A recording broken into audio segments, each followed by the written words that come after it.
নমস্কার বন্ধুরা, AJP creation with রান্নাঘরে আপনাদের সকলকে স্বাগত জানিয়ে শুরু করছি আরও একটি নতুন পর্ব। আজ আরও একটি মজাদার নতুন ইন্টারেস্টিং রেসিপি নিয়ে হাজির হয়েছি আপনাদের সামনে। আজ আমি বানাবো ফ্রুটি রেসিপি। ম্যাঙ্গো ফ্রুটি বাড়িতেই বানিয়ে নিতে পারেন খুব সহজেই। ভিডিওটা শুরু করার আগে প্রত্যেক বাড়ির মতো আপনাদের কাছে একটাই অনুরোধ, ভিডিওটা একটু স্কিপ না করে প্রথম থেকে শেষ পর্যন্ত দেখতে থাকুন এবং রেসিপিটি ভালো লাগলে অবশ্যই একটা লাইক করে চ্যানেলটিকে সাবস্ক্রাইব করে রাখার অনুরোধ রইল। রেসিপিটি বানানোর জন্য আমি এখানে কয়েকটা পাকা আম নিয়ে নিয়েছি আর কাঁচা আম নিয়েছি। এবার প্রথমে পাকা আমগুলোকে খোসা ছাড়িয়ে নেব।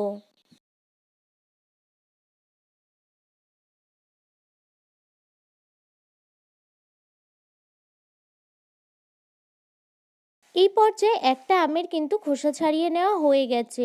আমি প্রত্যেকটা আম এইভাবে করে কিন্তু খোসা ছাড়িয়ে নেব।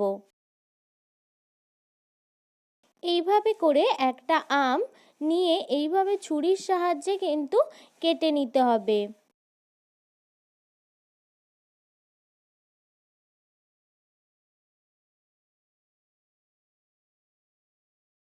এই পর্যায়ে সমস্ত আমগুলো কিন্তু আমার টুকরো টুকরো করে কেটে নেওয়া হয়ে গেছে। এখানে আমি একটা কাঁচা আম নিয়ে নিয়েছি। এই কাঁচা আমটারও খোসা ছাড়িয়ে এরকমই টুকরো টুকরো করে কেটে নেব। এই পর্যায়ে কাঁচা আমটাও কিন্তু আমার কেটে নেওয়া হয়ে গেছে। এই পাকা আমের সঙ্গে কাঁচা আমটাও কিন্তু আমি মিক্সিতে দিয়ে দেব একসঙ্গে।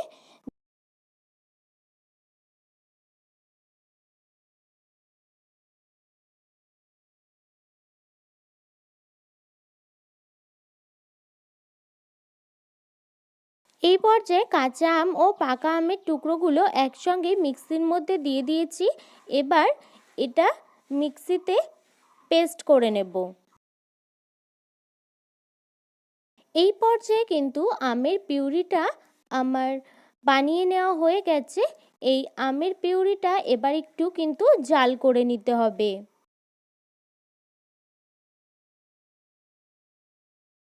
এই আমগুলো দিয়ে কিন্তু আমার অনেকই ম্যাঙ্গো ফ্রুটি তৈরি হবে।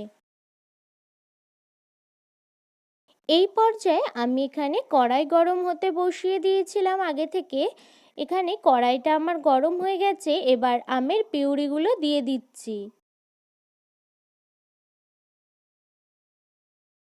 এই পর্যায়ে আমের পিউরিটা কিন্তু আমার দেয়া হয়ে গেছে। আর একটু মিক্সি ধোয়া জল কিন্তু আমি এখানে দিয়ে দিচ্ছি। মিক্সিতে অনেক আমের পিউরি লেগেছিল, তার জন্য আমি একটু ধুয়ে দিয়ে দিলাম।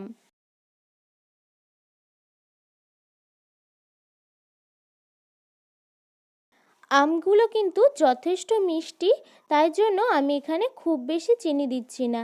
আপনারা কিন্তু আমের মিষ্টত্ব অনুযায়ী চিনিটা দেবেন।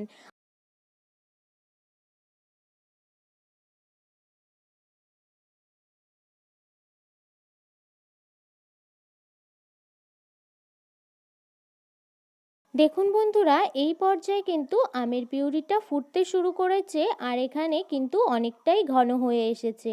এবার আমি নামিয়ে ঠান্ডা হতে দেব। এই পর্যায়ে আমের পিউরিটা কিন্তু আমি নামিয়ে নিয়েছি আর এটা অনেকটাই ঘন হয়ে গেছে আর ঠান্ডাও করে নিয়েছি। এবার আমি একটা ছাঁকনির সাহায্যে কিন্তু ছেঁকে নেব। আমি কিন্তু এখানে কোনো ফুড কালার ব্যবহার করিনি। আপনারা চাইলে কিন্তু ফুড কালারও ব্যবহার করতে পারেন, তাহলে কিন্তু রঙটাও একদম ঠিক দোকানের মতো হবে। এই পর্যায়ে এটা কিন্তু আমার সেঁকে নেওয়া হয়ে গেছে।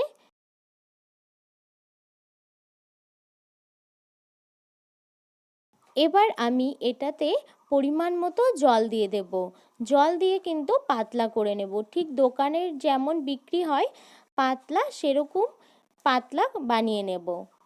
খুব ঘনও না, আবার খুব কিন্তু পাতলাও হবে না, মিডিয়ামে বানিয়ে নেব।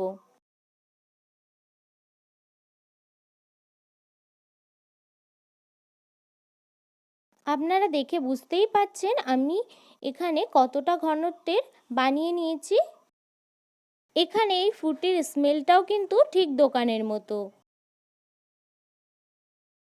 এই পর্যায়ে আমি একটা বোতল নিয়ে নিয়েছি। বোতলের মধ্যে ফ্রুটিগুলো ভরে নেব।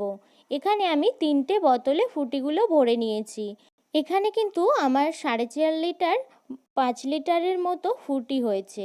আপনারাও কিন্তু এইভাবে একবার বাড়িতে বানিয়ে দেখতে পারেন। আশা করি খুব ভালো লাগবে।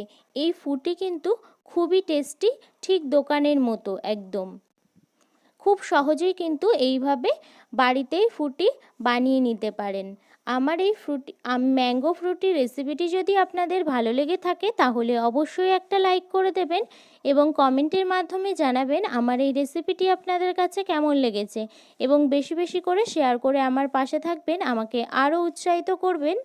আপনি যদি আমার চ্যানেলে নতুন বন্ধু হয়ে থাকেন এবং আরও নিত্য নতুন ইন্টারেস্টিং রেসিপির আপডেট পেতে চান তাহলে প্লিজ আমার চ্যানেলটিকে সাবস্ক্রাইব করে পাশে থাকা বেল আইকনটি প্রেস করে অল নোটিফিকেশন অন করে রাখবেন, যাতে সমস্ত ভিডিওর আপডেট আপনি ঠিক সময় পেয়ে যান।